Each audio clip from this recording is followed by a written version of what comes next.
प्राचीन समय में कन्याकुब्ज नगरी में एक ब्राह्मण रहता था। वह वेदों का ज्ञाता, यज्ञ करता और अत्यंत सदाचारी था। उसी ब्राह्मण के घर एक पुत्र जन्मा। उसका नाम रखा गया अजामिल। अजामिल बचपन से ही तेजस्वी, विनम्र और धर्मनिष्ठ था।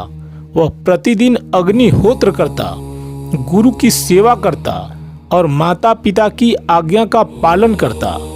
उसका मन शास्त्रों में रमता था और वह सत्संग में बैठकर धर्म की बातें सुनता था। कौन जानता था कि यह बालक आगे चलकर संसार को एक अद्भुत शिक्षा देगा। एक दिन अजामिल वन में पुष्प लेने गया। वहां उसने एक मद्यपान किए हुए पुरुष को एक वेश्या के साथ अनुचित आचरण करते देखा। वह दृश्य उसके मन को विचलित कर गया। पहले उसने आंखें बंद कर ली, फिर मन में उस दृश्य की छवि बार बार आने लगी। धीरे धीरे उसके भीतर वासना का अंकुर फूट पड़ा। यही वह क्षण था जब एक क्षणिक दुर्बलता ने उसके तप को भस्म कर दिया। अजामिल का मन अब शास्त्रों में नहीं लगता था। वह उस स्त्री के मुंह में पड़ गया। उसने अपने धर्म का त्याग किया, माता पिता को छोड़ दिया और उसी स्त्री के साथ रहने लगा। धीरे धीरे उसने जीविका के लिए अधर्म का मार्ग अपनाया। चोरी, झूठ, जुआ, धोखा। वह ब्राह्मण से पापी बन गया। समय बीतता गया। अजामिल के 10 पुत्र हुए। सबसे छोटे पुत्र का नाम उसने रखा नारायण। वह बालक अत्यंत प्रिय था। अजामिल दिन रात उसी को पुकारता, नारायण इधर आओ, नारायण मेरे पास बैठो, नारायण भोजन करो।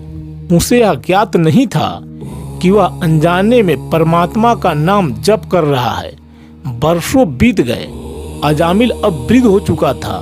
उसका शरीर दुर्बल, आंखें धुंधली, श्वास भारी हो चुकी थी और एक दिन मृत्यु उसके द्वार पर आ पहुंची। उसने देखा भयानक रूप वाले 3 दूत उसके सामने खड़े हैं। वे यमदूत थे जो पापियों की आत्मा को लेने आते हैं। अजामिल भय से कांप उठा। उसे अपने पाप याद आने लगे। डर के मारे उसने अपने छोटे पुत्र को पुकारा, नारायण। उसकी आवाज करुण और हताश थी, पर उसी क्षण आकाश प्रकाशमय हो उठा। 4 दिव्य पुरुष प्रकट हुए। वे थे विष्णुदूत। यमदूत बोले, यह पापी है, इसने धर्म छोड़ा, चोरी की, अधर्म किया, हम इसे यमलोक लेकर जाएंगे। विष्णुदूत शांत स्वर में बोले, क्या तुमने सुना नहीं, इसने अभी नारायण नाम लिया है। यमदूत चकित हुए, पर यह तो अपने पुत्र को बुला रहा था। यमदूत बोले, भगवान का नाम चाहे अनजाने में लिया जाए, वह भी पापों को नष्ट कर देता है। विष्णु दूतों ने कहा, एक बार भी शुद्ध भाव से नाम लेने वाला नरक का अधिकारी नहीं रहता। उन्होंने बताया, जैसे अग्नि छूते ही जलाती है, वैसे ही भगवान का नाम लेते ही पाप जल जाते हैं। यमदूतों ने पहली बार यह सिद्धांत सुना। वे यमलोक लौट गए। अजामिल ने सब सुन लिया। वह रो पड़ा, मैं कितना गिरा हुआ हूँ, फिर भी भगवान ने मुझे बचा लिया। उसका हृदय बदल गया। उसने घर त्याग दिया, हरिद्वार जाकर तपस्या करने लगा।